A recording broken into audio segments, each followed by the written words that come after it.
Esta noche a Javier Larrondo, presidente de Prisoners Defenders, quien acaba de aterrizar de Madrid, de España. Aquí está con nosotros. Es un honor tenerlo en el programa. El honor es mío, Óscar. 41 nuevos presos o detenidos por el 17 de marzo de las protestas, según un cálculo de ustedes. Cuéntanos. Correcto. Bueno, más que un cálculo, te comentaré que el cálculo que nosotros hacemos es que en torno a 100 personas han sido detenidas. Lo que hemos verificado son 41 personas, de las cuales hay 20 nuevos presos políticos, 6 que han sido liberados con multa y otros 15 que estamos monitorizándolos porque posiblemente pasen a formar parte de la lista de presos políticos. Pero cuando hablamos de 41, en un país que en cuanto los detienen, si los sueltan con multa, se van a casa diciendo, bueno, que no me pase nada más, y no quieren hablar con nadie, y esa es la mayoría de la gente, sabemos que va a estar en torno a la cifra de detenciones totales en torno a 100 fácilmente. Hay presos prácticamente casi menores de edad, como es el caso de este joven de 18 años, Cristian Quindelán, Sí. que fue detenido, según ustedes, el pasado 23 de marzo en Santiago de Cuba, por protestar en la zona de la carretera del Morro. O sea, no hay límite para estas personas para arrestar, para llevar a la cárcel a estos que protestan. No importa la edad, no importa la condición.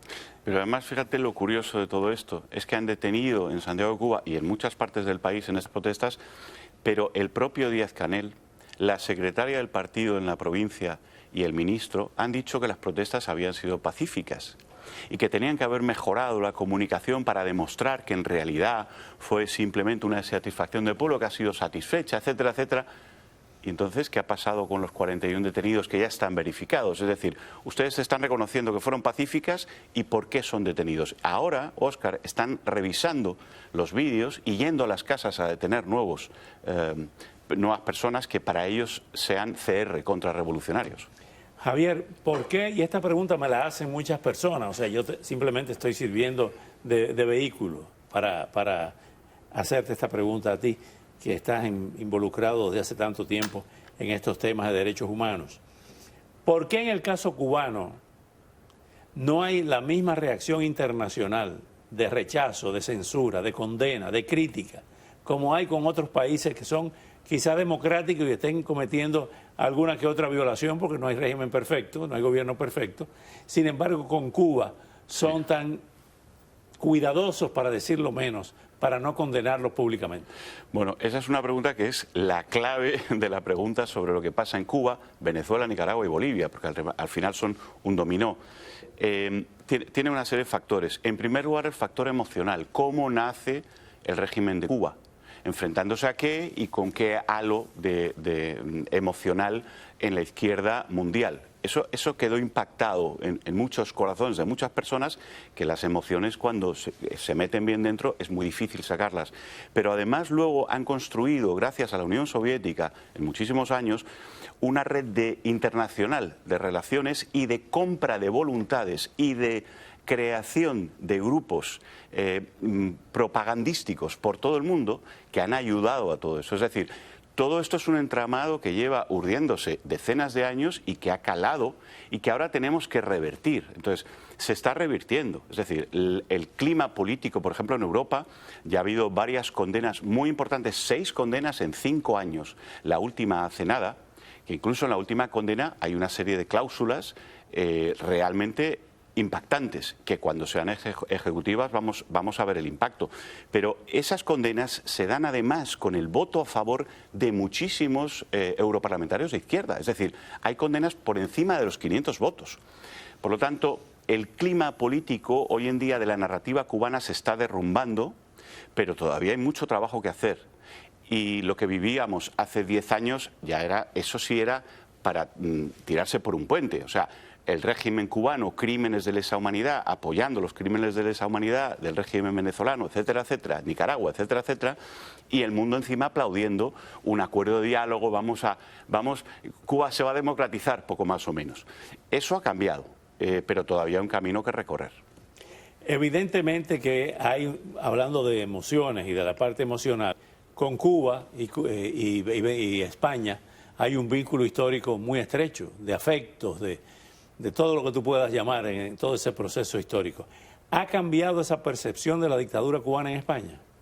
Bueno, el único país del mundo en el que se hizo luto por la muerte de Francisco Franco fue en Cuba durante 3 días. El vínculo España-Cuba es evidente, no es que somos familia y además nos reconocemos así, los españoles a los cubanos y los cubanos a los españoles. Realmente lo que me duele de todo esto es que no estamos reconociendo quiénes son nuestros hermanos. Y nuestros hermanos no son los dirigentes. Y ha habido muchísimos políticos españoles que han visto en el pueblo de Cuba a sus representantes. Y eso ha sido falso siempre. Esa narrativa es la que se está derrumbando poco a poco. Esa es la que hay que construir. La de ayudar al pueblo de Cuba, como mañana que hay un evento muy interesante, dice cómo podemos ayudar al pueblo de Cuba. Pues esa es la clave. El pueblo de Cuba, no los dirigentes que son unos criminales de lesa humanidad, ¿no? Y te traspaso la pregunta, ¿cómo se puede ayudar al pueblo de Cuba? Esa es una pregunta que tenemos que responder mañana y con muchas acepciones diferentes, desde diferentes puntos de vista, y mañana de lo que tiene que salir de ese diálogo son enriquecimientos mutuos de diferentes visiones, porque hay muchas estrategias, pero evidentemente creo que es bastante elocuente decir que tenemos que cambiar y seguir en el cambio de la narrativa. Tenemos que afectar otra de las patas de poder de Cuba, que son las relaciones internacionales basadas en la falsa narrativa, y tenemos que conseguir que los ingresos ilegales de estos regímenes también sean afectados. No hablo de los ingresos legales, fíjate, yo no soy de los que me meto en el tema de los ingresos legales, si venden tal producto o tal otro, pero cuando trasladan más mano de obra esclava a países y les roban, les succionan el 90% de sus salarios para facturar 6.000 millones, que es 3 veces lo que facturan por el turismo, y además si dejan el trabajo les tienen 8 años que no pueden volver a Cuba y separan a padres e hijos, madres e hijos. Y yo he tenido médicos en mi casa y médicas en mi casa que estaban separados de sus hijos forzosamente y no los podían volver a ver, niños de 2, 4, 8 años. Cuando hacen eso, ahí sí que hay que atacarlo.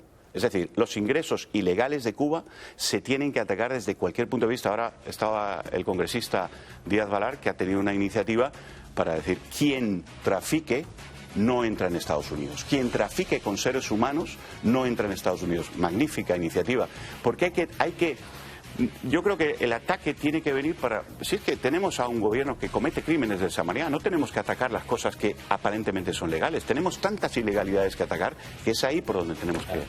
Javier, pues éxito mañana y gracias por venir esta noche. Gracias a ti, en Oscar. esa actividad del Instituto Interamericano for Democracy. Correcto. Del doctor Carlos Sánchez Berzaín. Exactamente. Muchas gracias. Al regresar...